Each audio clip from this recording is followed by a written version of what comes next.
Well, everybody's heard about the bird. Bird's a winner, well, a bird.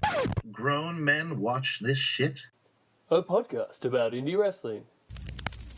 Bird is a winner, well, a bird. Well, a bird is a winner, well, a bird.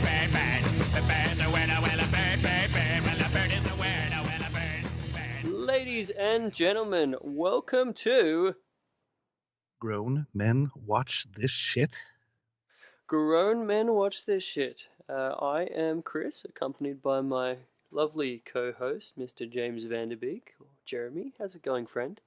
Oh, lovely, as you described. I have to agree. I'm feeling lovely, looking lovely, just lovely in general. How are you, sir? I'm pretty good. I am, I guess I'm dealing with a bit of G1 madness at the moment. I don't know if you, maniacally feel the need to watch every show from the G1 Climax tournament as I do, but No, sir. No. I couldn't possibly. The people who do so, like John Pollock, who watches like every single match and discusses every single match on a podcast, you are madmen. But yeah, no. So what's the best thing you've seen so far? Oh man, that's hard. I mean, early on my top three. Yeah, that's a bit better. Early on, my favorite was there was a awesome Zack Sabre Jr. match with he's had a great few matches. He had a really good one that I remember with Sonata. That was like 11 minutes of just like one of the best 11-minute matches I've ever seen in my life. Also, Ishii has really been the MVP of the whole thing. He's had some fantastic matches. I think maybe my favorite of the entire thing was Ishii and Goto. Just two big burly guys beating the absolute fuck out of one another. Nice. And I just loved it. And then more recently, the Ibushi Ishii match that everyone's sort of heralding as the match of the tournament. I got a lot of love for that.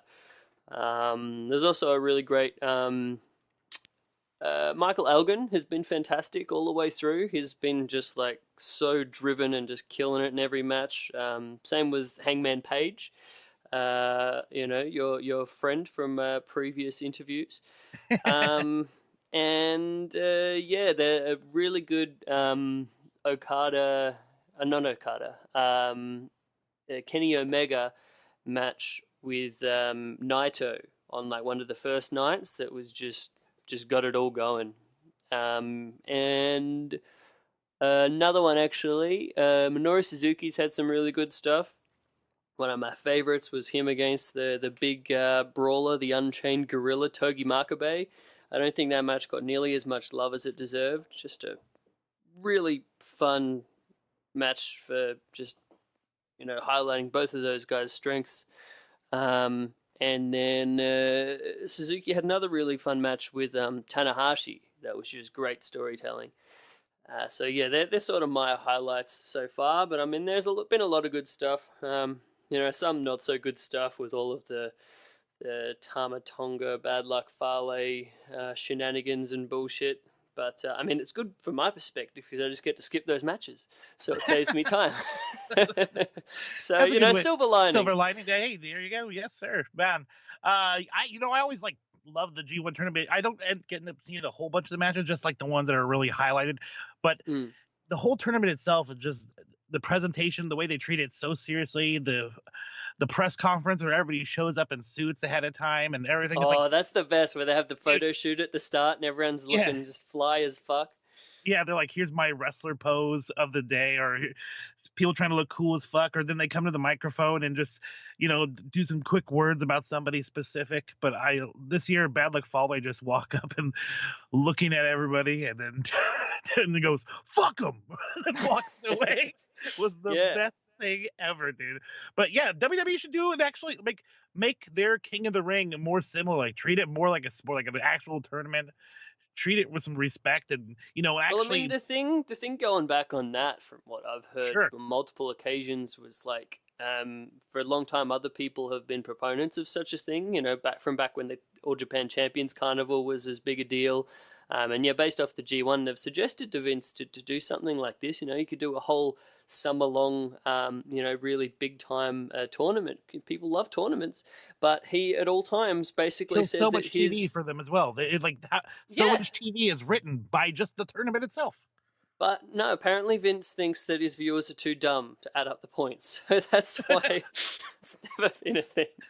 Then here's the thing: remind them what the points are. Fucking A, we are reminded the countdowns during the Royal Rumble. They let us know the 10 seconds before motherfuckers come out instead of the dude just coming out. Whatever. People don't want to do maths when they're watching their wrestling. Just put wrestling on. We don't have to want points. I definitely want to check out the fucking you said Ishii and Ibushi was real good. Yeah, those two matches, Ishii and Ibushi and Ishii and Goto. Probably like if I had to just go with two as my top two, it'd be those guys. Two of my favorite guys, so it works out as well. Yeah, so good. And yeah, it's been fun sort of keeping up with it with a couple of other pals that are also going through this maniacal amount of watching wrestling. My cousin's actually been ahead of me the whole way, which is like kind of incredible. My cousin Ben, a great listener of the show, he normally falls a bit behind and I take off, but he's stayed readily ahead of me for the entire tournament. So good job, Ben. Rare you find fanatical wrestling fans, especially two within the same family. That's pretty stupendous. I will have to watch that match, man. I've been having a lot of wrestling myself, but more watching it in person and going to shows. Like we had 2 DEFY shows at the end of last month, and then we have, believe it or not, tomorrow and Friday a back-to-back, a double shot of Progress, and then DEFY on Friday. So it's been loaded. I've been going to a lot of wrestling shows. Yeah, it sounds like DEFY has been really going on all cylinders at the moment with those couple of shows. They're sort of breaking out into Portland and being really well received in that market. Seems like a pretty cool venue they got there, and then of course this madness with the Progress guys all coming in for that big double shot show after a whole America-wide tour. So yeah, it sounds like a great time to be checking out the DEFY. Yeah, I'm actually gonna check that because there is a knocking on the door. All right, check it out, buddy. I'll be right back. I've already listed all the VHS tapes that are in front of me. But I also have a list of classic Nintendo games that are sitting in front of me. We've got Contra, everyone's a fan. Regular MLB. We got Baseball All-Stars. We got Bart versus the Space Mutants. Great game. Back to the Future. If anybody's played Back to the Future on NES, you know what a fucking terrible game. It's so fucking hard. People are probably better than me. They're probably saying, fuck you, Jeremy. You're just not good. We got Mighty Bomb Jack and then TNC Surf Design. I'm sure people are familiar with those classic 90s or 80s surf design shirts. They had the fucking monkey and all that bullshit. Over marketing. They made it a game. Cool. I've got Wheel of Fortune, probably inspired by my grandmother. Chris better come back. I can only go for so many games. Classic Jordan versus Bird. Shit. Amazing. Larry Bird, Michael Jordan, 2 of the greatest of all time. I think he's coming back. I think he's returning. I can stop this. Hey, pal. All right, I'm back after a run-in from the post lady. She had a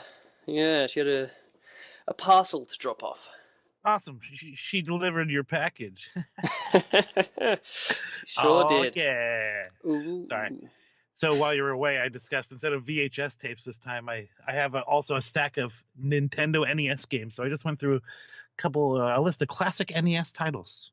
Ooh, awesome. What's the top one that you had there, the highlights of the group? I ended with Jordan versus Bird. I don't remember if you remember that one. It's Michael Jordan and Larry Bird, like a one-on-one game where you could play different basketball scenarios with these two guys. I did not, but that sounds great. I originally thought it was like a fighting game. No.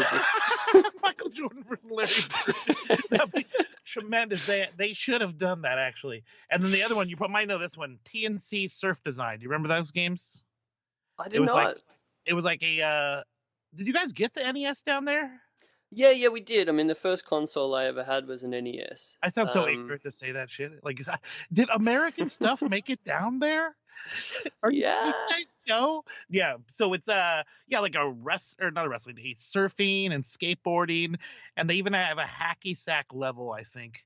But yeah, Ooh. that's was the basis of the game. But you're surfing around as like a gorilla or a cat in a tuxedo. It's pretty ridiculous, and it started as like a shirt design. They just made it a game, and I'm talking too much about this game that nobody cares about. Hey, maybe there'll be a lot of love for this game out there. Who knows? All right, well, let's get back to the cool show. So yeah, the Progress show itself is fucking great because I mean they're coming into town, they're swinging for the fences. The main event is Walter versus Jimmy Havoc, which is just fucking ridiculous. And I've heard people who have texted me or tweeted me in this case, told me how very jealous they are that I actually get to experience that one in person. And uh outside of that, we have like them matching up our guys with their guys, which is fucking super cool. Yeah, I think that's very cool. I mean, that was the original idea of the actual Defy show that has the Progress guys. It's kind of like Defy versus Progress, and then what the other cards sort of ended up a bit like that as well. Yes, sir. Mm. Yeah, and the other really good show for the or match for the Progress event is something we talked about before. Is that Bandito and Flamita and Ray Horace versus Must or British Strong Style. That's just like a main event typically on most cards, you would think. But yeah, that's fucking gonna be great. I don't know. Yeah. I'm too excited, man. Having lived up here for the longest time with hardly any wrestling, and now one of the biggest indie companies in international indie companies is coming to my city. That's pretty awesome. Yeah, definitely. Especially, a promotion that blew up in the UK so much to where now they're like basically one of the top indies in the world and they travel to America. Like, how insane is that? Yep, yeah, It. and everyone's been lucky that enough to be part of this Progress tour, and it's been pretty tremendous, and everyone's giving oodles of praise. And but one bad thing that came out of the whole thing is Kid Lycos broke his collarbone, so unfortunately I don't get to see him wrestle up here. Well, I mean, there were a couple of injuries because also you're originally going to get Travis Banks, but then Trav got hurt before the show, so I then think he was taken off the tour, right? I believe that is the case. Yes, sir. I forgot. Forgot that didn't take place. That didn't take place during the actual tour, right? That was prior to it, right? No, I think it was just prior because they had all of the yeah. matches lined up, and then they had to sort of reshuffle everything with Trav being out of it. Yeah, it's just a shame when that kind of shit happens. But hey, you know what? It's, as they say, cliche. It's not ballet. And card subject to change. Yep, also. yep. And then the big one of the things that I'm really happy to see is good friend is Ethan HD. He and Mike Santiago, also a really great guy, are getting a chance to work with the Progress guys against grizzled young veterans, and I am so proud of the Guns. They literally are probably the best tag team up here. So if anyone deserves it, it's definitely them. Yeah, I've seen a bit of Santiago on some of the small amount of Defy shows that I've seen so far, and yeah, dude seemed real solid. Nice beefy heel, mean guy. Did all the things good. Yeah, yep. I was impressed. He started as like when he first started out here, he was like the big baby face for Buddy Wayne, and eventually over time, as you become a grizzled veteran, you get kind of dickish, and Santiago is a hell of a prick. Ooh, side story on that. Did you ever see Buddy Wayne wrestle in person? I did not know. I never got to see him actually wrestle in person. I've seen footage, of course, but I've never got to see him actually work because I didn't know there was any independent wrestling scene at all around here when he was working still. I was toward the tail end of his career, probably when Farmer was wrestling and shit, but I never got to see him.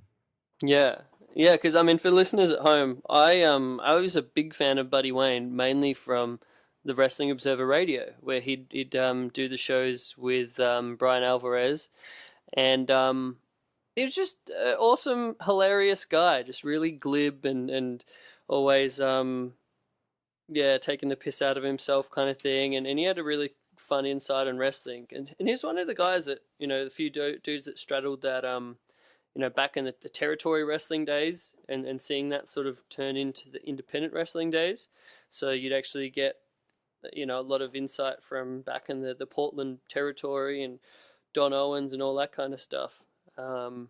Which, it's kind of sad that kind of stuff doesn't exist, but at the same time, we have like a really cool indie scene these days as well. But yeah, a lot of love for Buddy Wayne, but yeah, I don't think I've ever seen him wrestle either, but just fun personality. He has left a definite mark on the business up here because there's so many of his students are solid. They're out there performing. They're teaching the knowledge. His kid is already pretty damn good, and he's not even like old enough to wrestle really. You know what I mean? So Nick Wayne could be someone we see wrestle in the future because he's already a pretty tall kid. So who knows? And yeah, like guys who wrestled on the last DEFY show, Randy, the Catch, I forget, Carl Randers, I think is his other name. He's got so many different wrestling names. But he was the head, I believe, of the school after Buddy passed away. And I'm not sure if the school is still going to be around and active, or it was kind of up in the air after Buddy passed. I haven't heard any more details, but there's still people out there lending the Buddy Wayne knowledge out to the future generation. So he has left a mark, which is what every wrestler wants to do. Yeah, definitely. I mean, he obviously lives on through a lot of everything that Brian Alvarez knows about wrestling, with him learning a lot from Buddy, and that goes on to have a big part to do with the way people sort of perceive wrestling now, with how much of a huge thing that the Wrestling Observer and Wrestling Observer Radio have sort of had to do with the overall scope of wrestling. So it all flows on. For sure. I mean, the scene that you got up there in the Pacific Northwest, I always thought it was really interesting, and especially from when DEFY has kind of like just blown up the way it has. And again, you saying like it's sort of being so separated from everything up there, and then you guys get like an actual promotion that'll bring in a bunch of awesome dudes, and also sort of focus on fostering the talents of the local guys. It's just a really cool thing. I mean, I'd love to talk more at length about DEFY sometime on a future episode if you'd want. For sure. Yeah, but I mean, you guys had a couple of good shows you were talking about. So the recent escapade into Portland, that's the second one that they've had out there now, is that right? That is correct. Hawthorne Theater, I believe, is the venue. Really cool look, and yeah, show was awesome. This time I got to see it from the actual stage, so I got to see a lot better.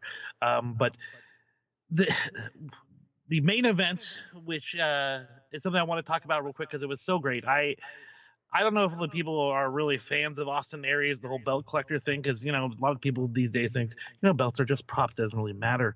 But the way that he's doing it and is walking around with all these titles and putting it so over the top, like it is so important, which is kind of playing off that whole stick, and I guess just to piss you off more, he comes out and says he's not going to even wrestle because he has a fucking title match with Moose the next night, so he can't perform. So yeah, classic schmoz. But anyway, it's just fun, good times before the match. I love that shit. Everyone likes wrestling. There's could be awesome holds. Everyone can do a million moves, but I'm entertained by a really good heel on a microphone. Just sorry guys, you drove all here to Portland, but I'm not going to work tonight. But probably the match of the night was Ray Phoenix and Ray Horace, which I don't think a lot of people were even ready for, because those guys are just spectacular and on point. And I think I noticed maybe one thing that was fucked up, and I don't even really care to even think about that kind of shit typically. But outside of that, it seemed like a perfect match in my opinion. Did they air that shit on DEFY now yet? I haven't checked. I haven't been watching the more recent DEFY now. The show that they have. I normally keep up with it on the High Spots on Demand. It's usually really good on there, and recommend checking out DEFY on there for anyone that has a High Spots on Demand account. Good plug. Yeah, I mean, as soon as I heard that particular match, like they're kind of two of the top flight most exciting indie lucha guys going right now. So I was really excited when I just saw that one on paper. I mean, how long did they go? I'd say it was probably about 15, maybe a little bit longer, but yeah, pretty good amount of time. It was not a short match by any means, and they move a mile a minute, so you have to fucking give hands to their fucking cardio. They're crazy. Yeah, and there's something else, like you see a lot of local lucha kind of guys that are local dudes that just work lucha style, and that's fine for what it is. But then you see these like proper top flight Mexican luchadors, and you're like, whoa, that is next level. These are dudes that have been training since they're probably like 12, and they just everything looks so natural, and it's just insane to watch. To try to think of like how they put that match together and how much is just on the fly from their experience with one another. It's always like just kind of blows my mind. I mean, I love lucha libre, but that kind of stuff is so cool to see live. I love lucha libre too, but there's nothing worse than bad lucha. It's like so comical. It's oh my god, like there's fuck it. The show I was working at was most recently. Some of the stuff some of the guys were doing, it was like, holy shit, I'm like doing commentary, and it's hard. I've only done it twice, so it was hard sometimes for me to trying to stifle back laughter when something was ridiculous, so I had to put the microphone down. And it was just, dude, bad lucha is just so awful because it's so beautiful when it's done right. It's like they never stop moving. It's so smooth, and when you just see this jaunty, sloppy lucha libre, you're like, oh fuck, what are we all doing here? And I want to touch back on one thing real quick. You mentioned about how DEFY does bring in these top talents, and yeah, they're not just feeding our guys to them. They're like actually building stars, and that's tremendous. A lot of more companies need to do that. I think back in the day, it seemed more commonplace just to bring in these names and feed your guys to them. So I'm so glad that has changed, especially up here. Back when there's maybe like 2 companies that ran every once in a while, it was always here, bring in Billy Gunn and let him squash a guy, or squash your main eventer.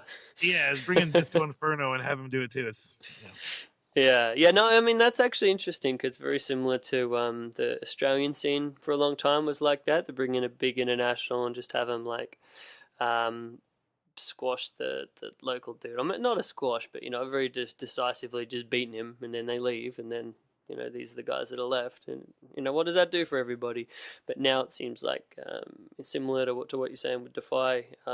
They're sort of focusing more on building the local guys, because I mean the local guys are so good. I mean we spoke about on the episode with Jonah all of these awesome dudes that are on the scene right now. So it is great to see those local dudes get a spotlight. I mean, to you in the Seattle scene, I mean, you mentioned Mike Santiago and Ethan HD. I mean, who else are sort of dudes worth checking out for people that maybe not too familiar with that Pacific Northwest scene?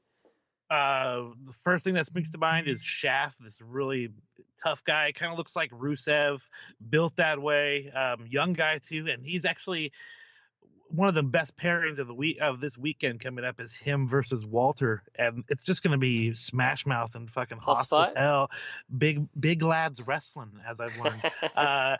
So yeah, I saw Shaft after the match was announced, and I walked over and go, "Rest in peace, your chest, buddy." And he goes, "That's what I got into this for, dude." I'm like, "All right, fucking yeah, more power to you, brother." So him and another, I would leave off names. So the 2 I'm gonna mention 2 just because they're fucking tremendous. Him and Randy Myers. Randy Myers is like the most lovable, weird, shouldn't be a baby face, but just is, and is tremendous. Comes out kissing the male fans. Comes out to "At Last." I forget who sings the song, but you know what I'm talking about. Yeah, he's just tremendous. The weirdo hero, and he's just the weirdest and funnest and solid wrestler as well. He did have a look, I think, with FCW or NXT at one point. But yeah, Randy Myers, fucking keep your eye on that guy. He's fucking awesome. Yeah, I've seen his name up against some pretty awesome looking dudes on some of those DEFY cards. So I'll give it a look-see. Nice. All right, well, enough talking about my wrestling shows. What do you want? You want to get into some news before we talk to John? Yeah. So we will have John coming in as well. Again, he was at that last Crash show over the weekend in Tijuana.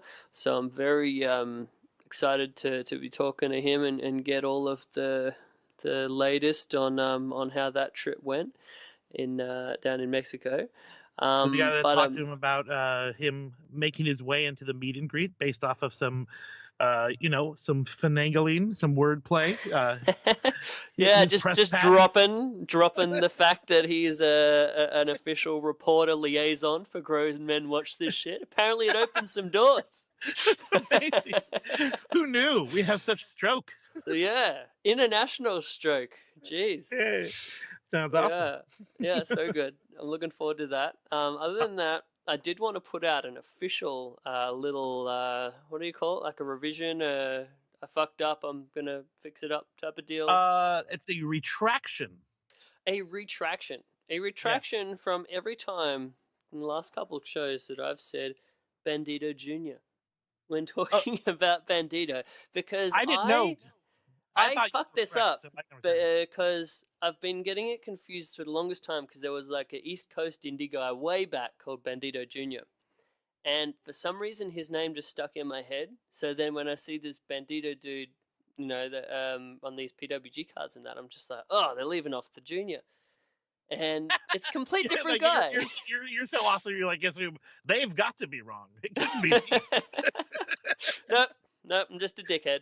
And I'm like, well, Chris has to be right because Americans, we treat anybody with an accent. They must be smarter than us because they speak so eloquently. I mean, you're just so used to like in American wrestling, especially with WWE and stuff, where it's like if a dude, like Rey Mysterio Jr. for example, For sure. Don't want to put the Junior on there. Just he's his own man. Chavo Guerrero Jr. It goes on and on. So I didn't think it was that much of a thing. That yep. Guess they're doing it with this guy too. Nope. And the long-term bullshit or the rumor that all the WWE gets rid of the junior thing is because Vince himself hates the acronym junior being a junior. So yeah, like that like little dick syndrome for not wanting to be the little Vince kind of deal. Yeah, so funny. And it's so hilarious that people find out about that shit. Like it gets spread as like gospel. Like Vince doesn't like juniors.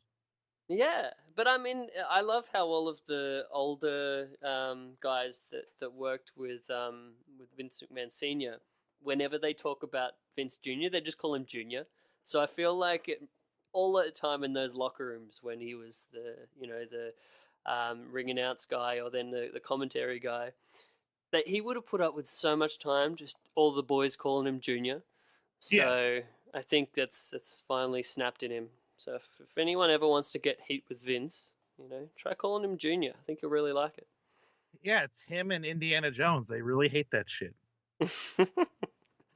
So yeah, after that retraction, I did want to hit on the big all-in TV and pay-per-view announcement. Stop. No. What? Cut it. What? David Arquette news, man. David Arquette. Beep, beep, beep, beep, beep, beep, beep, beep, beep. All right, we got to just touch base on this because I think everyone needs to their hearts and their prayers and their thoughts and their wishes. Maybe they rub a lamp or something. But David Arquette fractured some ribs when he wrestled secretly last month. So everyone, just keep David in your hearts and prayers. Thank you. Yeah, all right, we can move on. We touched on it last time about him having these broken ribs and working through it. But the thing that I found interesting was he actually broke the ribs in that match in Mexico that we were talking about. So for that whole match against RJ City, he had these fucking fractured ribs. Like, geez, tough guy. Felt we needed to follow up because it did add more details and more interesting to the formerly covered stories and details. But hey, man. He's still injured, so fucking thoughts and prayers. Thoughts and prayers. Thoughts and prayers, wishes, all that jazz. All right, let's go. No, I mean, I was even just gonna bring it up of like, David Arquette update. Still got fractured ribs. All right, let's move on.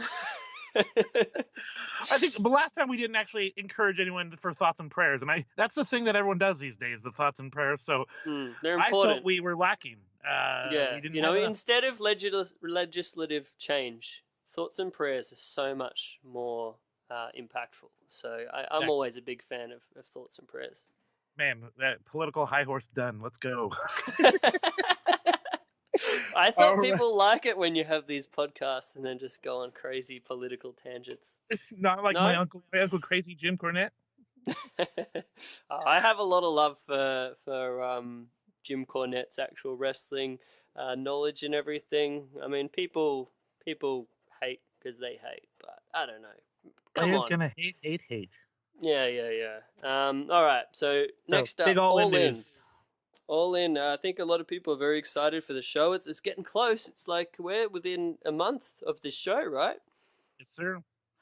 And Yep. the really cool thing before we get into like the details is some of the I would say goodwill gestures that are kind of going out prior to the show. People have actually been speaking to Cody Rhodes, and like one guy looked like he was ill and he couldn't make the show, and another guy, something was going on where he wasn't able to make the show, and Cody Rhodes reached out about setting it up for them to get transportation and tickets and flight and everything out to the show. And man, I say what you want about like wrestlers in general, but what an awesome guy Cody is. Sure, it makes him look awesome in the public eye as well. There's some, good graces he's trying to make as well. But hey, how awesome is that? Have you heard of any wrestler reaching out to a fan and making sure they get to a show that's not in the same state as them? It's so great. I mean, you hear a lot of stuff about Cody like that, like just little things that he doesn't necessarily want to promote lots, but it's just good human thing to do. So I'm not all that surprised to hear it, but it's still awesome to hear. Fuck yeah, man. And other awesome stuff is, believe it or not, the show did sell out. Everyone's blown away by that. But they are offering not only the show on PPV or whatever, a streaming service. I don't guess it's not PPV. I think it's anymore. as part. No, it is officially PPV. I think it's Okay. still doing the terrestrial pay-per-view.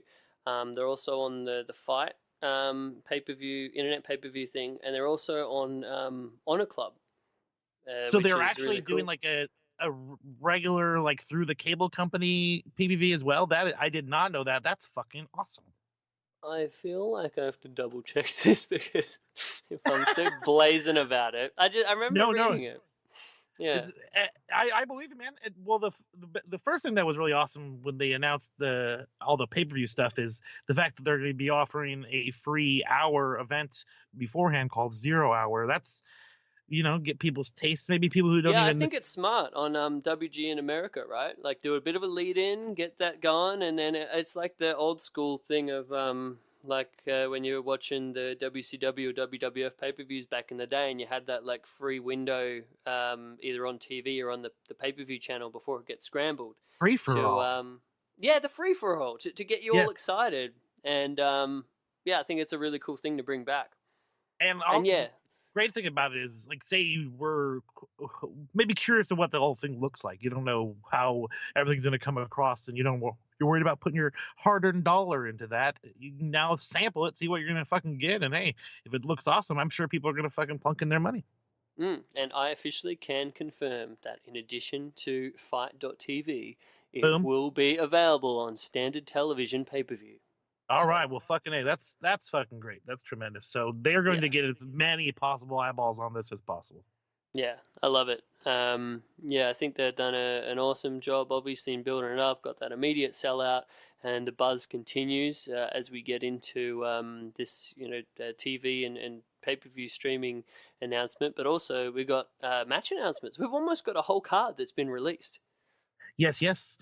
Well, the main before, like as we mentioned, there is a 0 Hour. They're having a over the budget battle royal to actually set up one of the matches for the main show. So whoever wins that is going to be taking on Jay Lethal, actually, and it says it's a single match for the ROH title. That's you win a battle royal, you're getting a title match. So I imagine.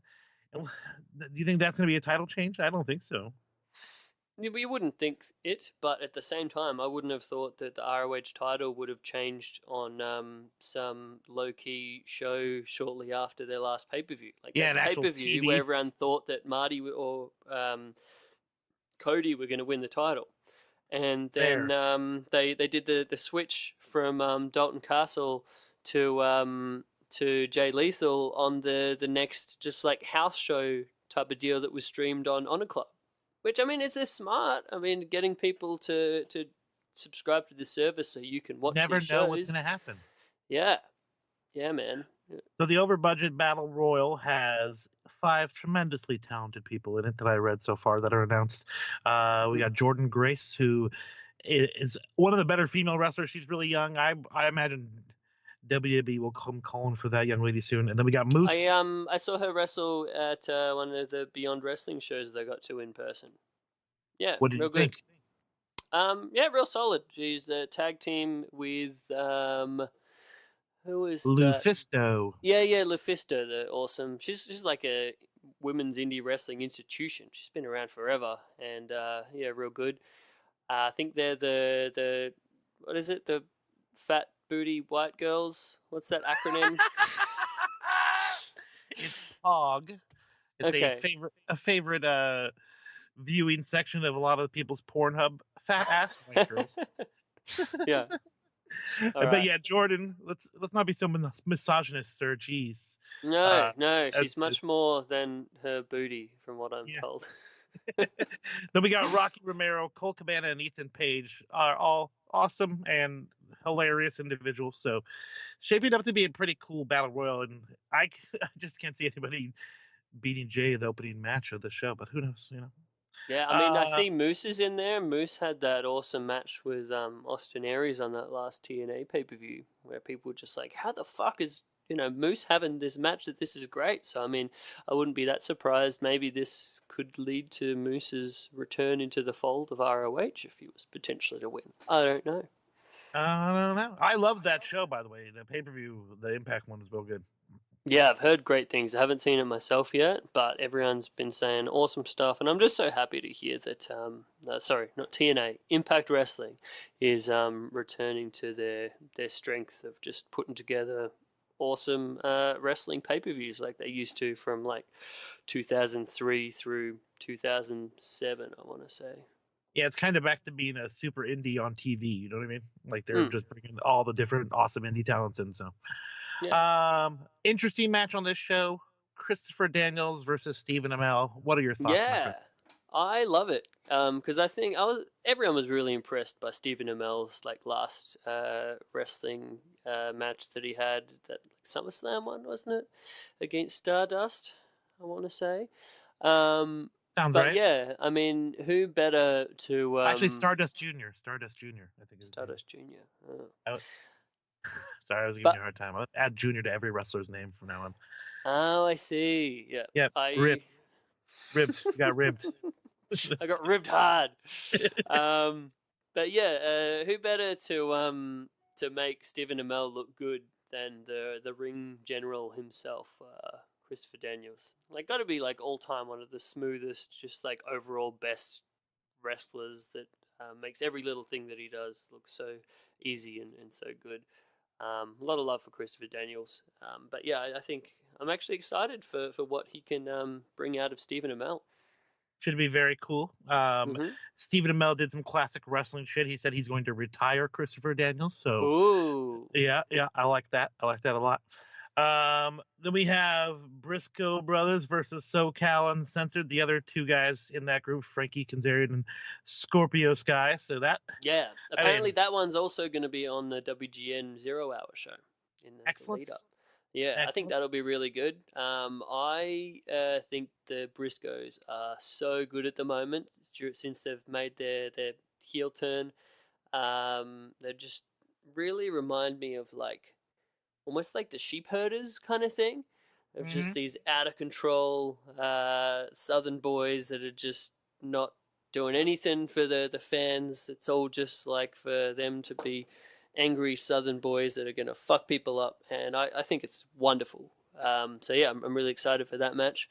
The best thing about those guys is they always come off as like, acting like the fans owe them something, and because they've worked there forever, you can understand that viewpoint. So it's one of those really cool heel angles where you're like, well, fuck yeah, man, they've been earning it forever.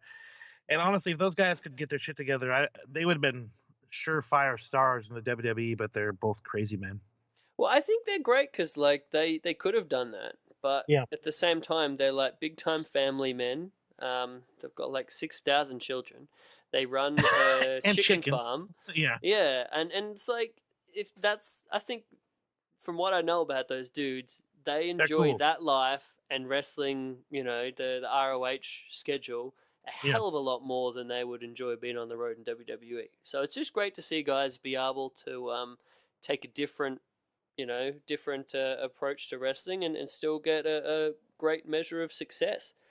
Oh, for sure. And being the stalwarts of ROH and a mainstay, that's if you're gonna have a ROH Mount Rushmore, those motherfuckers are gonna be at least on it or stacked up as two representatives in one. You know what I mean? Like, Oh, for real. yeah, One of the first ever ROH show I got to go to actually in the Hammerstein Ballroom back last time they had the WrestleMania in New York, or New Jersey. That was the one where Jay won the ROH World Title for the first time. nice. So that was actually really cool to be there for, and they had all the family that ran in the ring, and then they played "Give Me Back My Bullets" after the pay-per-view went off the air, which was the famous Skinner song that the Briscoes had gone back years and years in ROH before they had to get a more mainstream copyright-friendly song since the television fancy era of ROH Yes. that we're in now. Yeah, that was awesome. So yeah, I'm really looking forward to that one. And also, now this match I'm excited about. We got Rey Mysterio Jr., Phoenix, Bandito, against the Golden Elite of the Young Bucks and Kota Ibushi. Yeah, Whoa. man. Yeah. Fucking A. One of those matches, anytime there's that many high flyers, like to say, those guys probably won't be touching the ground during the entire show. But yeah, that should be fucking stupendous. That's worth the price of admission alone, I'd say.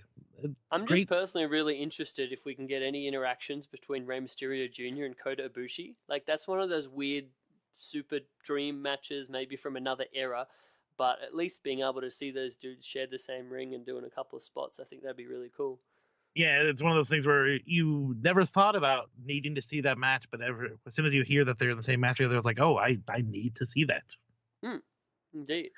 Yes. Another one that I'm thinking might be a sleeper going into the show, but I think is really going to deliver, Joey Janela against Hangman Page. Two of my favorites. Yes, sir. Yeah. It's interesting to the pairings that they went with. Sometimes are kind of interesting. Like, I didn't think Joey Janela and Hangman Page together would be something that I would want to see, but they're both incredible wrestlers, so it must be good. And fucking A, man, Joey is just like the hottest streak ever. Like, that show he's doing, Lost in New York, just looks incredible. Like, we don't need to go on that right now, but I cannot wait for that. the And it's hottest going to be indie live on wrestler. Internet pay-per-view now. Just Yeah. as a little side note, I can't wait. Yeah. So yeah, Joey, hot streak. I pull for Joey in this one, even though Hangman is Bullet Club, whatever. I don't know, man. We skipped over the ladies match. Do you even want to discuss that one? It's not even on my list. Oh. What is it? It's Madison Rayne, Britt Baker, Chelsea Green, and Tessa Blanchard. I mean, 4 viable, awesome, they're good wrestlers, but I don't know. I hate that I come off so misogynist when it comes to women's wrestling. I like really tough chick wrestlers, so Chelsea's badass and Tessa's badass, but I was going to say, of those Madison lots, Rayne. I have a lot of respect for Tessa. I think she's been like awesome in all the stuff that I've seen her in. Yeah. I'm the same way. Like, I hate the idea of hating on women's wrestling or making out that like it's not as good as the men's wrestling stuff, because it's bullshit. Yeah. Especially from the perspective of like how much I love Japanese women's wrestling and how most of the time the Japanese women's wrestling is better than anything you'd get in men's wrestling in America. But I mean, that's sort of a part of it, where if you compare, perhaps the style of American indie women's wrestling to something like your Japanese women's wrestling, it's a bit of a hard standard. So I mean, there's some girls that are just killing it, like we said, but I don't know. It's just a different thing, I think. Yeah, like they're doing the Mae Young Classic right now. There's a bunch of really, really awesome performers in there. So I'm so excited on that. I saw recently that Meiko Satomura, who to me is easily the best women's wrestler in the world. If people have been sleeping on her, wake up. But yeah, she's fantastic. She runs Sendai Girls in Japan, which is probably my favorite women's wrestling product. Full stop. And yeah, she's like a veteran Japanese women wrestler who's been around for a long time, but has just been killing it for the last couple of years. Has had like some of the best matches of the year that I've seen. Like back in 2014, she had a match with. Do you remember Aja Kong? Yeah, definitely. Yeah, so basically the woman that inspired the whole gimmick of Amazing Kong, as we saw in TNA. But yeah, this is like in 2014 when her heyday was like in the mid 90s, and this ended up being like honestly one of the best matches of the year. And that was in large part thanks to the magic of Meiko Satomura. She's had some awesome matches as well with like Io Shirai and Kairi Hojo, who are both now in WWE. And who knows if we may be getting, a match somewhere in the tournament between any of those three. The majority of their stuff I saw before a lot of them came to WWE was a lot of Joshi gifts, and she is featured. Pronounce her name again. I don't want to brutalize it. Meiko Satomura. Oh, Satomura. Yeah. Okay. Yeah. Some of the craziest shit ever is those Joshi girls. They're so badass. Anytime a guy like says, "Well, women's wrestling looks fake." Well, here's this. Look at this Joshi girl literally kicking the other girl in the face. This is legit. Yeah, it's pretty much like her, only on the pedestal, like the same level of like a super dragon, or low key it is meanest kind of thing. Exactly. They don't fuck around. So great. That should be awesome, man. Like I said, we're not by any means trying to bash women's wrestling. It's just few and far between where they're the upper echelon where you're like, oh shit, that's fucking brutal. And I just never been a fan of Madison. I apologize. Yeah. Or Madison Rain Jr. Sorry. Thank you for that correction. So the other two matches that are fucking huge is Okada and Marty Scurll, which is going to be fucking great. But I imagine unique match. The main event is going to be Aldis and Cody Rhodes. Do we see Cody getting this title that his father used to hold? Well, I'm thinking that's like the expectation that everyone holds for this. I mean, other than that, if this had nothing to do with the NWA World Title, I do not think that in this day and age you would be main eventing this card with Cody Rhodes and Nick Aldis. No, sir. The former Magnus from the TNA glory days. But I mean that NWA title, I think it'd be really interesting. I think put that on Cody. And this is like the most high profile that the NWA has been since honestly, the early 90s. Yeah. It's been a pretty sad thing to see sort of like how that NWA title has sort of gone up and down over the years. The list of people who've held it, the people who've held it, it's at sometimes you look at oh man, I hope those matches were incredible, because the stuff I saw when they were on WWE TV was nothing I would hang my hat on. Well, hey, the one champion that they had post WCW that I think was an amazing champion and can have no bad words said about him is the Beast, Dan Severn. I have no complaints about that title reign. I would speak of the Iron Man, Rob Conway.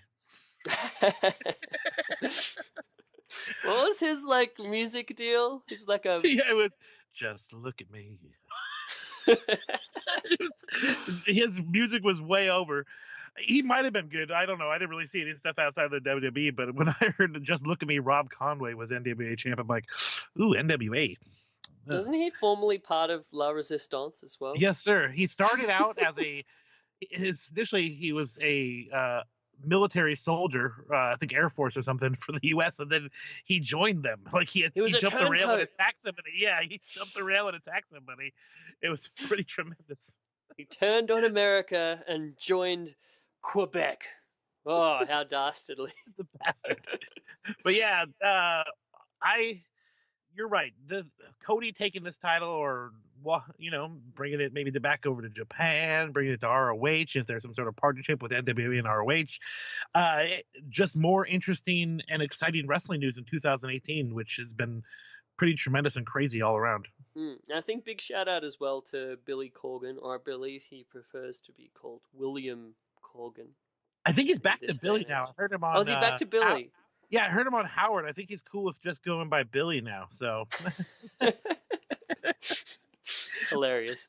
But I Yeah. mean, he's been a big part of the success of this. I think early on when it was revealed that Billy Corgan bought the NWA, everyone was like, "What? Why is he buying that? And what? How is Billy Corgan of the Smashing first rumor I Pumpkins heard gonna?" is he would change it to Slamming with Pumpkins. Genius. Yeah, but yeah, it could be interesting. And yeah, Billy Corgan, clearly passionate and legitimately lover of professional wrestling. I mean, his Which hype is so video crazy. series that he did on YouTube around this whole NWA thing. Have you seen any of them? They're great. I didn't. I failed to see those. Yeah, give him a look see. Even like the early ones when they had the title on the dude before Nick Aldis won the title. His name's escaping me, but like older veteran kind of guy who a lot of people just thought, yeah, why is this guy NWA champion? Like I watched 2 of these videos and I was like, fuck yeah, this guy's NWA champion. Like they're that Yeah, good. he looked like fucking Nick Bockwinkel. Yeah. I forget the fucking guy's name, but I do remember he looked like Bockwinkel. I love me some Nick Bockwinkel, by the way.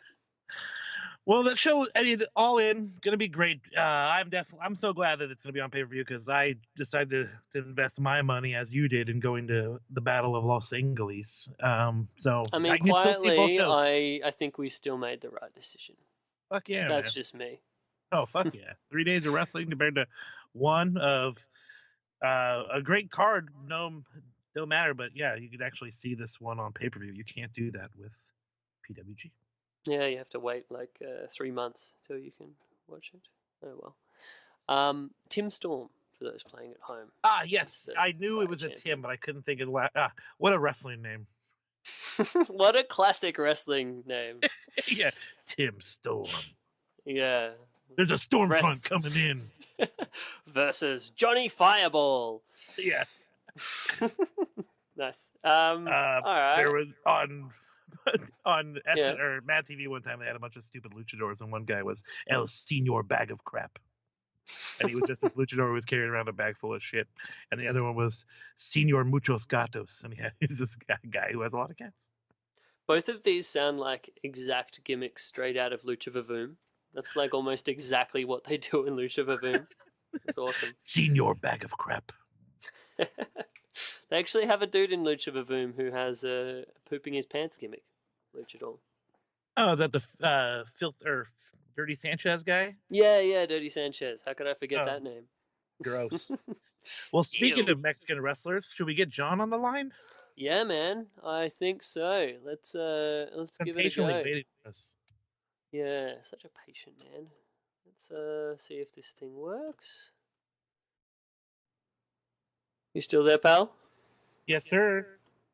All right. I may need to do the thing where I call him up and then add you in. That seems to be more Alright. the thing of success that we've had. I'm actually on, but I'm trying to take you out speaker. Oh! I was about to click on the hang up button. And last time you had it on Ah. video mode the whole time. You should. At the very end Yeah. of the call, we saw your face. We're like, "Hey, there's John." Well, welcome to the Okay. show, my friend. Thank you. I appreciate you having me back on. It's a lot of fun. No, we're happy to do so, especially in light of your recent exciting adventures. It's not every day that indie wrestling fans get the chance to just go to fucking Mexico and see a lucha show. So I always like the opportunity to find out all about it. Every little minuscule detail, every awesome taco that you had. Please tell us. Well, I'll tell you what, I definitely want to put this place over. I mean, first off, I think we all know how good the Crash is. And Mhm. either you've been to Tijuana or you're not, or you haven't. And if you haven't, a lot of people, don't know what to think about it. And if you have, it's a great place. So happy to definitely put that over. Really got there Thursday night, just kind of got checked in and everything. Right around the block from my hotel is a pretty good taco stand. So, not the best, not the worst, but it's cheap and it's right there. So I just grabbed something there. Friday. Did you do Airbnb? Is that a thing down there, or is it just No, a normal I hotel? stayed at a place on the tourist strip. So the main tourist strip is Revolution. And that's where you have these horses painted up like zebras, and they want you to pay to take a picture with them. That's where all these people are selling all these little trinkets and just they call them curio stores. And they're all just trying to get just some of your money. And they've got wares. You can get Mexican lucha libre masks all over the place there, and they're kind of cheap, but they're there. I've got probably 3 or 4 of them. So I mean, I stayed right off of there just because there's a lot of stuff to do. It's reasonably safe because there's just lots of gringos walking up and down. So, as far as that goes, it's just a pretty safe place to go, and it's close to all the action. I don't appreciate those kind of slurs, sir. Gringo. Carry on. Yeah. Hunky ass gringo. Yeah, right.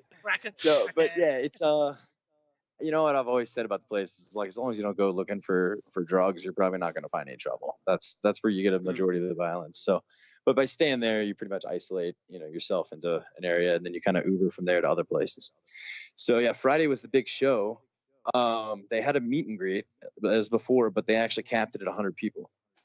So I'm not gonna lie, I abused the power a little bit here. I told them that I was gonna be having to talk about this podcast, and they recognized me from last time, and the owner was just like, "Yes, just go in." Shout out to Bandito though, because I sent him a message, and he was gonna get me in if I wasn't able to get in. So shout out to Bandito for looking out. Just came in a couple minutes. We were joking about how we have so much stroke in Mexico. Just you mentioned a podcast with me and Chris, and everyone's like, "Yeah, come on in, enjoy." Oh, I Free drinks on the house. Yeah, I mean, I got a little bit of hospitality. So I did try to get there early enough to get a ticket, first 100, and apparently you have to get there 2 hours early instead of 1. So I met these guys, this guy named Daniel and another guy named Juan, and they were really big wrestling fans, and they spoke English pretty well. Guys in college to be a chemist. So, nice. Sharp guy. Yeah. So like we're talking about all this wrestling. We're showing each other pictures we both took a picture with Joey Ryan, for example, different things like that. And he's asking me about, my indie wrestling, and I'm asking him more about, the Mexican shit just because I'm not as familiar with it. And so, yeah, really good time there. We all get into the meet and greet, and he takes me around and introduces me to all these wrestlers saying the same thing. Like, this guy did a podcast last time he was here. You should, he wants to say hi to you. and all these guys were just so receptive. Messias, also known as Messias. Yeah, Messias. Formerly known as Judas Messias. Or from TNA. Ricky Banderas in TNA. Mm-hmm. Back in Puerto Rico. Look at how nerd we are. You mentioned one guy's name, like, he has all these other names.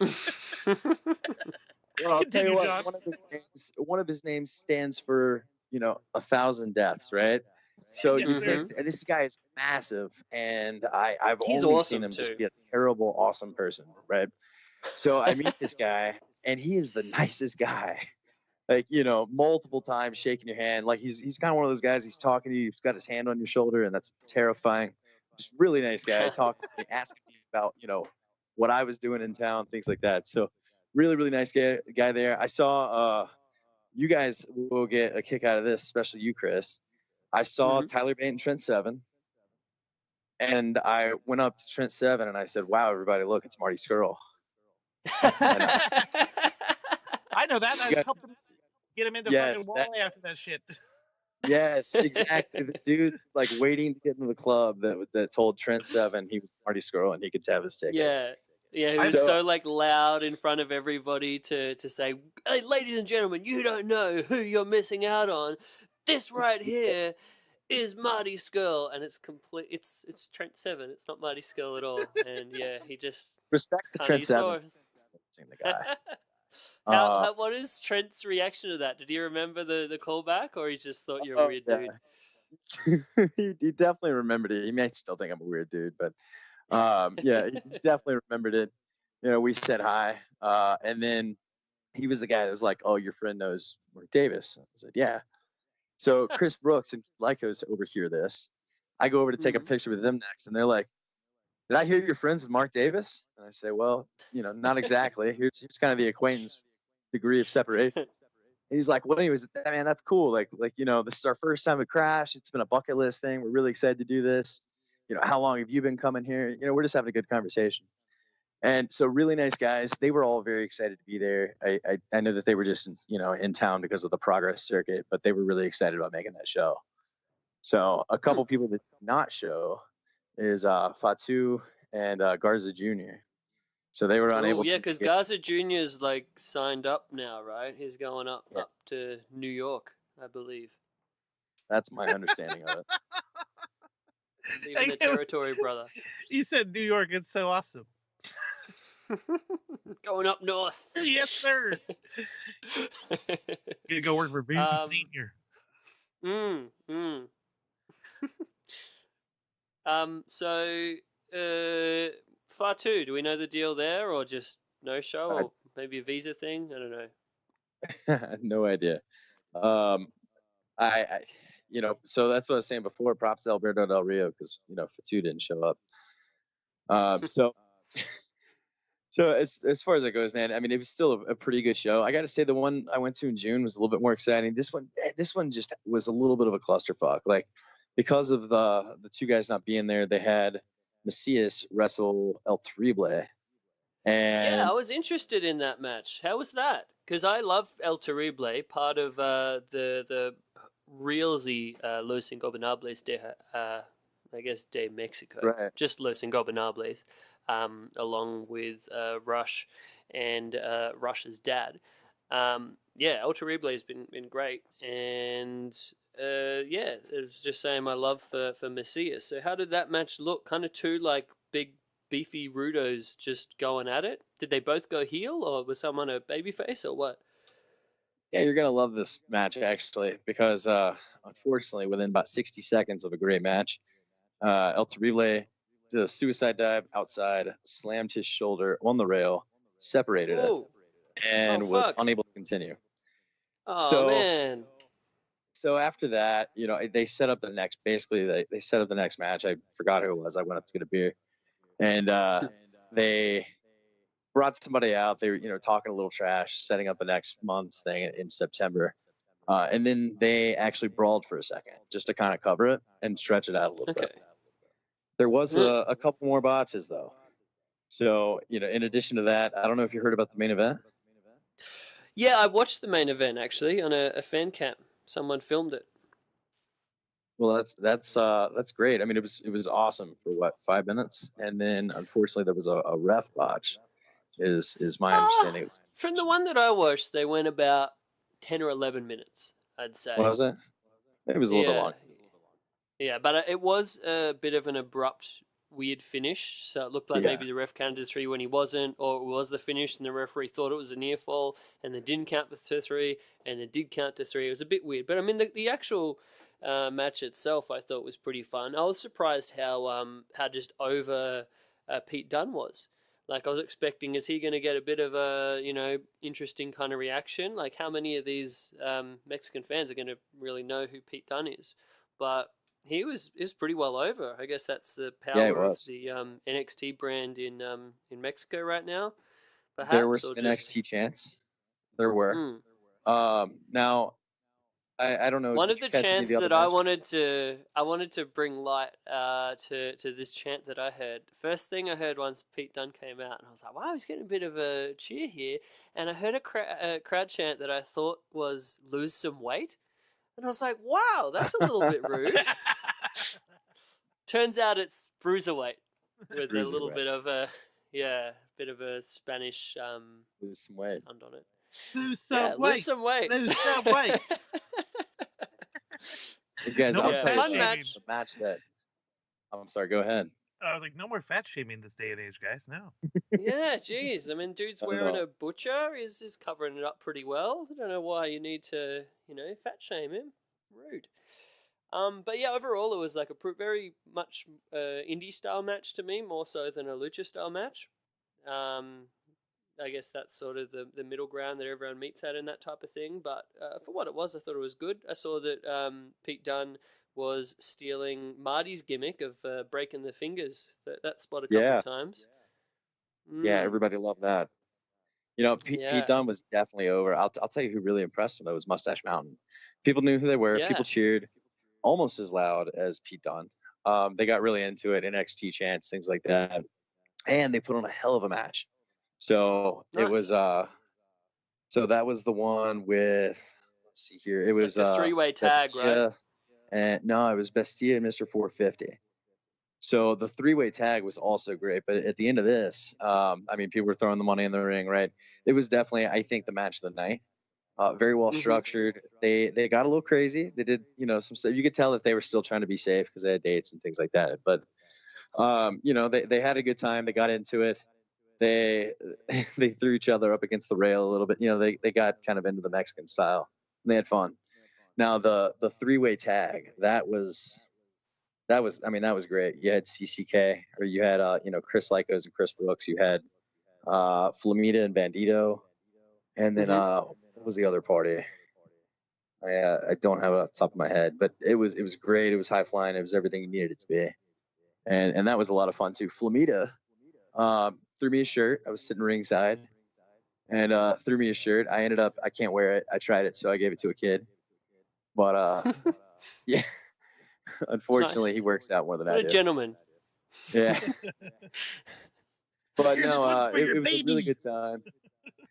You know, you want to know something about the culture of the show though, because I always try to touch on that. When I went down there before for a AAA Impact show, like a hybrid thing. So when I was there, I sat ringside, and I sat next to these people that I ended up seeing at this event too. Same section. There's these older ladies that are anywhere between their 50s and their 70s, many of them, like 6 of them. And they're apparently there for every single event. They sit right there. I've seen wrestlers come up and you know, they always come by and take pictures with them, give them a kiss on the cheek, things like that. So it's like when you come into this arena, you make sure to pay attention to those ladies. And so I've seen them now twice, and even, you know, a couple times they would tip the guys some pesos. You know, I even saw a 100 peso bill, so that's like $5. You know, slipping it to, I think it was Bandito, actually. So earning the good tip there. But yeah, so just, I mean, it was just great to see them again. Honestly, they actually remembered me from, what was it, a year and a half ago? I guess I stand out.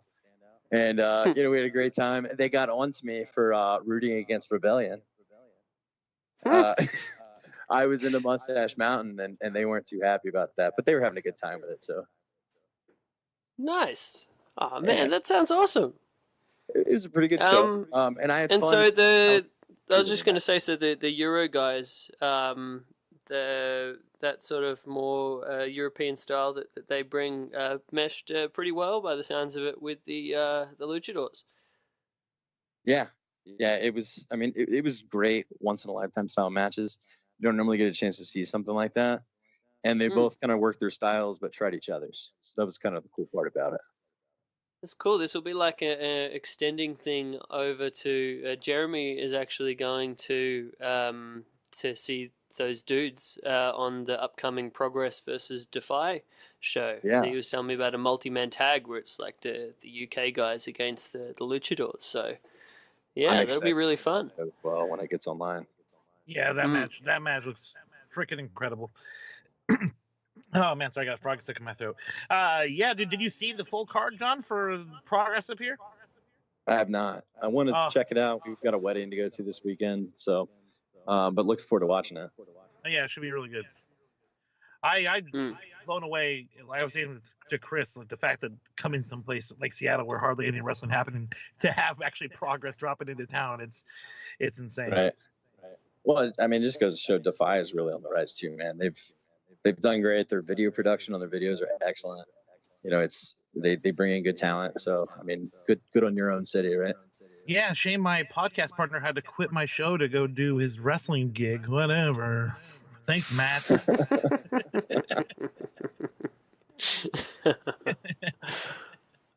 Oh, shout out to Matt Farmer. Yeah, He's the a good best. dude. The best guy. Nice. I No, actually- I'm very I've happy talked for to the him. success. He's a really nice guy. Yeah. Oh yeah, for sure. Yo. Yeah, man. So for that crash show, you had that. I mean, what did you do for the rest of your time down there? Well, the most fun was Sunday. Saturday, I just kind of did the drinking thing, hanging out at different bars. Real quick on Saturday, what I did get a chance to do is they have a big jug. This restaurant had a big jug, think like a refillable water jug, full of tequila, and marinating in that tequila was a big dead snake, and Oh, it's supposed classic. to be good for your virility.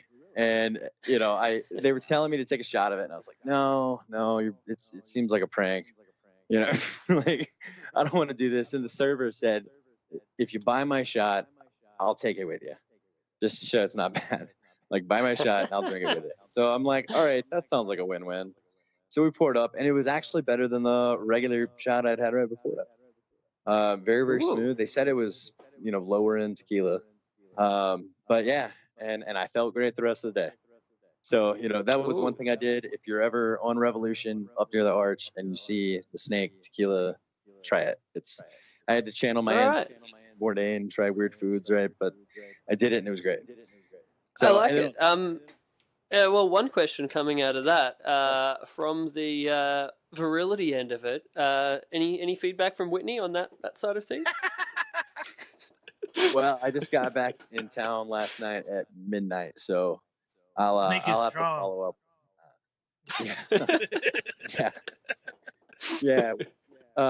Yeah, we'll see. We'll definitely see. I'll let you know. I'll shoot you a message for this live. Yeah, well, Much appreciated. yes, sir. Yeah. So definitely one of the coolest things I did though was on Sunday. I want to make sure everybody knows to do this because it is a great reason to, I mean, Tawana's fine, but it's not great for like 5 days. You got to get out and do other stuff. So about 45 minutes away is Rosarito, maybe 35 minutes away, and that's a beach town. It's better than Playas de Tawana. So it's kind of like southwest and on the water. And it's a beach town. I've stayed there with Whit before. It was a really nice time.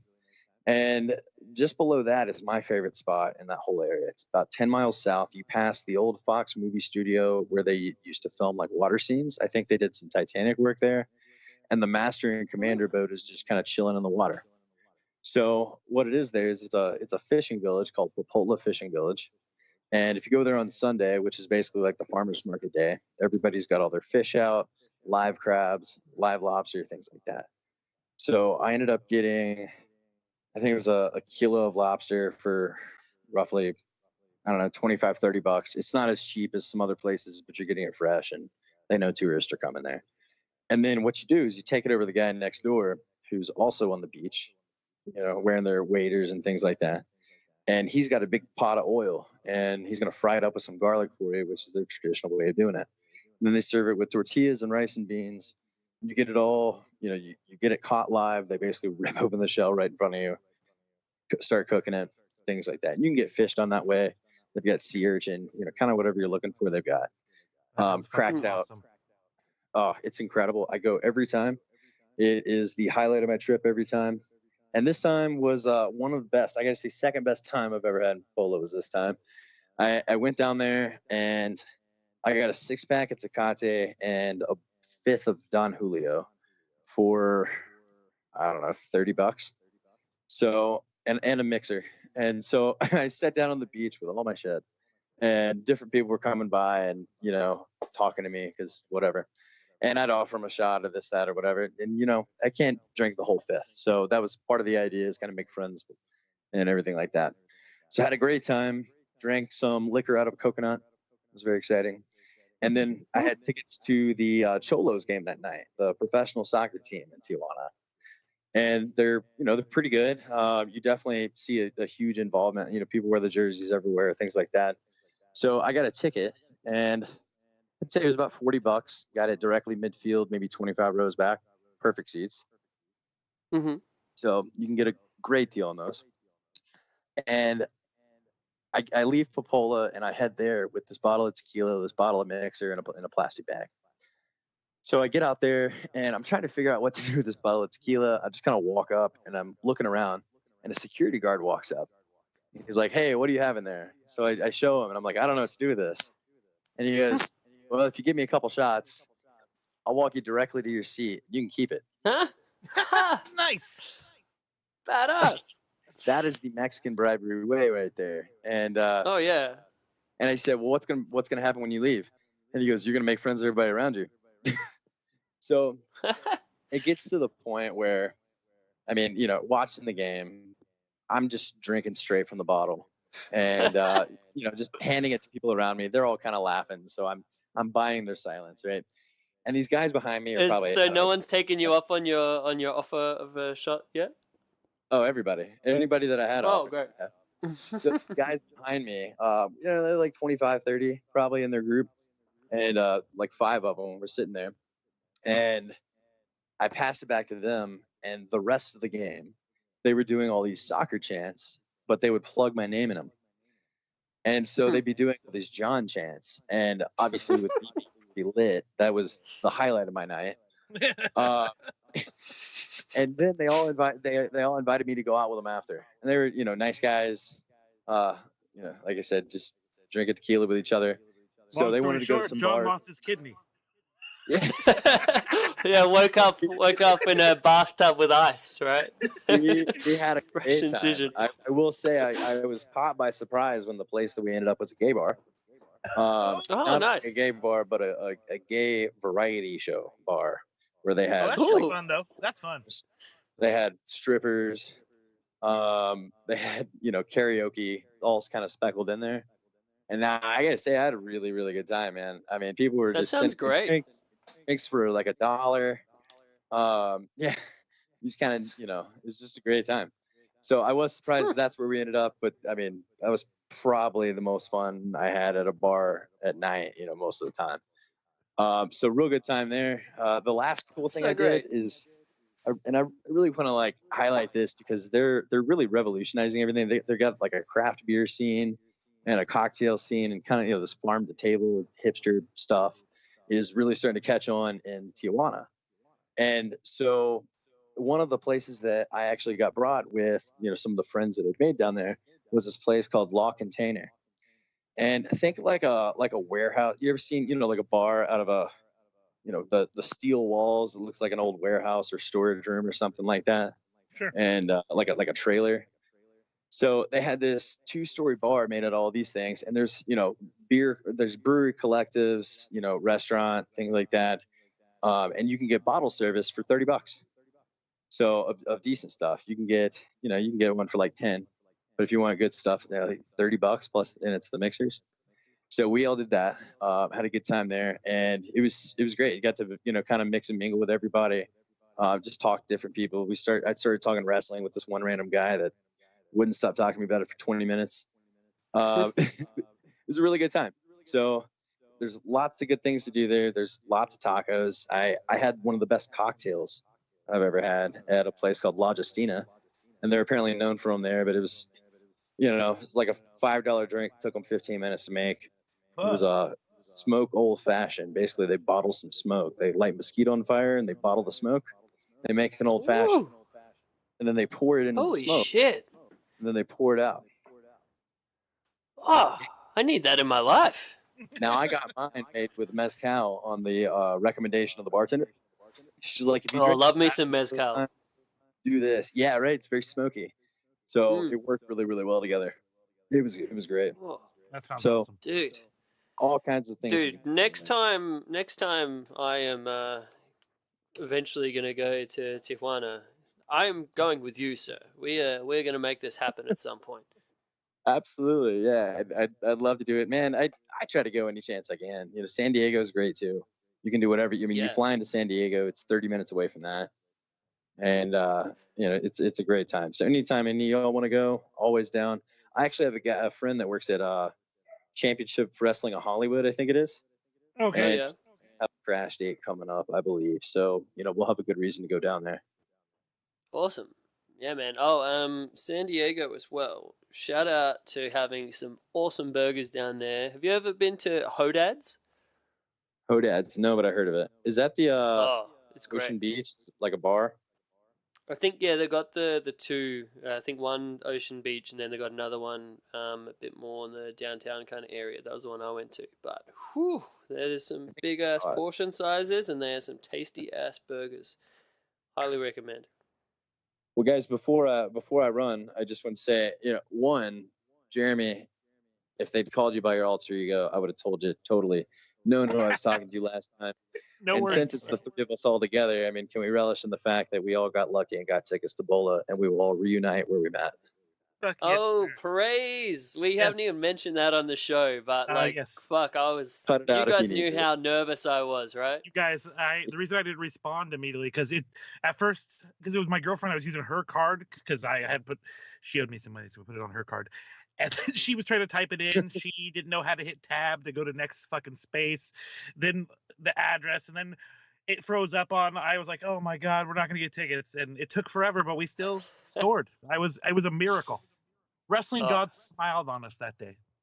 They Yeah. sure did. It all worked out. And we had so many tickets we were getting. So, I mean, for listeners at home, we had John, myself, Jeremy, and then in addition to that, on two of the other nights, John's lady, Whitney, and mine, Courtney, will be coming as well. So that's like a lot of tickets and people to account for. Yes. in this. And we had an like extra that we had to trade. Yeah, the trading Yeah. ticket was pretty funny because we both were talking to the same girl trying to set up a ticket and didn't realize we were doing that. So she was confused. She eventually was like, "You're with Chris and John, aren't you?" I'm like, "I am. All right." And then John sent me a tweet. I thought he was replying saying he had something to offer. I didn't realize it was him, so I thought we had a ticket offer from somebody. It was fucking John. Like,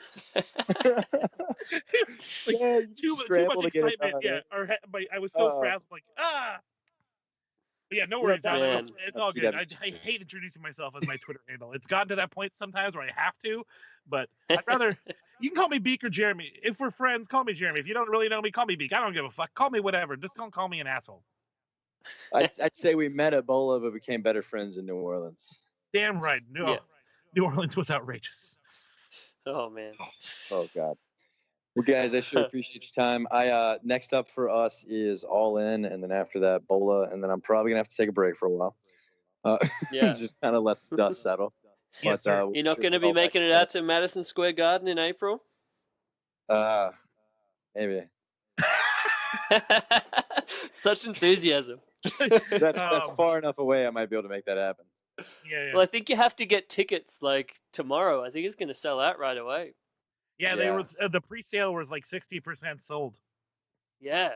Really? Crazy is that? 60% of Madison Square Garden was sold exclusively to just the Honor Club people. Yep. Hasn't even gone on sale to the public yet. Oh, that's crazy. Well, there's Insane. a lot of them in the Northeast, so What a time to be a wrestling fan, hey? Yes. Sir.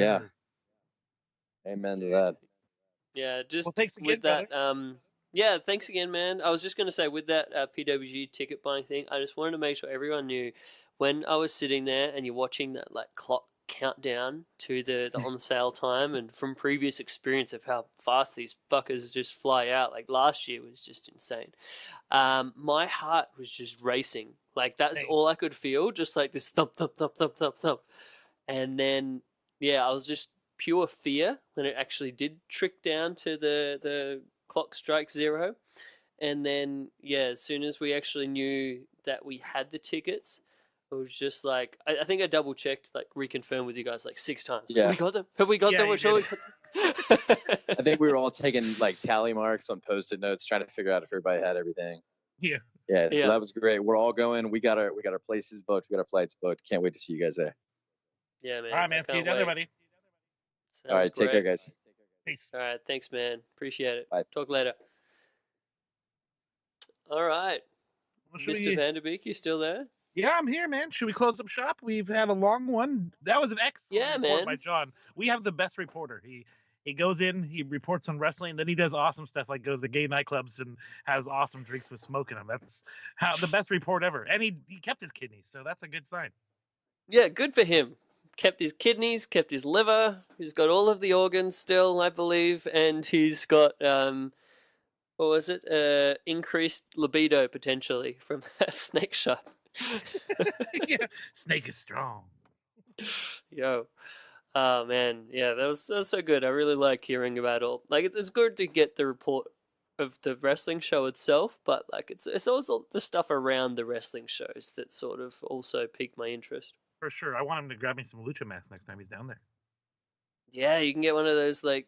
It's funny because like the quality of a lot of the ones that are the bootleg ones is just so shitty. Like you can even see the stitching is like kind of crap, but they're the ones you have to get because they're like the authentic experience. I think of buying the mask on the street kind of deal. Same yeah, deal in like San Diego where you see them everywhere and a lot of places like that. My plan is to eventually start collecting them, like even if they're the cheap, crappy ones, and get those mannequin heads and just have them all set up, like maybe lining the wall or something. I think that'd be really dope. Yeah, I've actually got a bit of a collection myself, to where I could probably do that, but yeah, they're just sitting in a box somewhere, I think. Courtney's like, no, thank you, sir. Yeah, I don't think she'd appreciate that home decorating look. Who knows? Who knows? I think Dave Meltzer actually. I've seen pictures of his office where he has his wall lined with them with the mannequin heads. So See, we got to be more like Dave, and we'll be cool. yeah, I mean, just chasing the ghost of the legend that is Dave Meltzer. And the eventual 7-star match. Oh man, he's a interesting cat. Oh, it's definitely. I've been lucky to be in his company and chat with him a couple times, and yeah, as long as you keep talking wrestling, he can keep engaged. He kind of drifts off when it goes non-wrestling. Yeah, but no, he was awesome. Like I sat with him and Farmer one time. I think it was in Dallas, and just bullshitted about like New Japan and All Japan, like actual cards for how much they booked as far as the attendance and the real numbers compared to the gimmick numbers. And yeah, it was just really interesting because both those two are just a wealth of information. Yeah, oh man, what a place to be between Matt Farmer and Dave Meltzer. That's like a dream situation right there in terms of wrestling history. Yeah, I don't deserve it. Just like I totally wasted everything about that opportunity. I was just too worried about Dave. Your tie's hanging out of your collar. Let me adjust that. I literally adjusted the man's collar. I feel like such an idiot. I just couldn't let Dave Meltzer walk around. You know, sometimes when you wear a tie and you put the tie a little bit over the shirt collar and you don't realize it because it's in the back. You ever seen that? Yeah, Yep. So I tried to save the guy's ass and yeah, you got his back. Feedback. Yeah, exactly. Well, what, and then you just got the vibe of Dave's like, why the fuck's this guy touching me? I don't know. And Farmer's like, why is Jeremy touching him? Anyways, all right, let's plug the socials and get the fuck out of here. Yeah. Let's shut this down. Yeah, so as always, we are appreciative of our friends as part of the Social Suplex Wrestling Podcast Network. A lot of other fun shows that you can check out on there, including One Nation Radio, the Ricky and Clive Wrestling Show, the Outsiders Edge Wrestling Show, Keeping It Strong Style, the New Japan Wrestling Show. All fun stuff. And yeah, I mean, if you want to hear a bit more extended version of what we just talked out in terms of the G1 from guys that have been maniacally watching it, listen to Keeping It Strong Style. The other Jeremy and Josh Smith, I don't know how they've kept up with all of it, but somehow they have. Maybe we can have a little thing. I might be able to get Josh to give us a little bit of a rundown of his experience of keeping that all, keeping tabs of all of that madness sometime. Bit of a debrief, that could be good. Anyway, homepage of that, socialsuplex.com. Check them all out. I highly recommend them. Very nice. And yeah, for myself, Chris Things on the Instagram and the Twitter. Where can we find you, sir? I am also on Instagram as Twitter under @James Vanderbeek, JAIMS Vanderbeek. So yeah, if you want to follow me, or if you know a wrestler that maybe is looking for a shirt design, hit me up. Awesome stuff. And thank you for sharing the art making last week. Oh yeah, that was fun. The little Brody art that we came up with. I enjoyed that. I enjoyed it as well. It was good times. We need to come up with a concept to do for another set of drawings. Exactly. We'll keep it coming and take advantage of us both being wrestling dumb mega fans as well as art folk. Yes, sir. Mm. All right, man. Well, let's close this up. I am looking forward to Bola, looking forward to the next edition of this show, and I'll be able to talk about the big progress in DeFi weekend. A little bit man, further, I but maybe look we can go forward into to it it. a little bit deeper.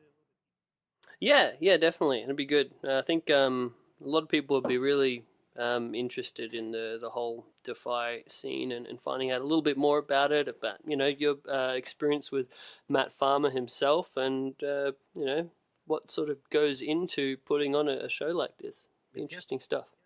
Sounds All good. right. Well, thank you, my friend. Thank you, you, everyone. everybody, for listening. We appreciate it. And what's that Swifty close that you It's do, the only my thing we friend? could come up with. So, hey, everyone, get swifty. Nice.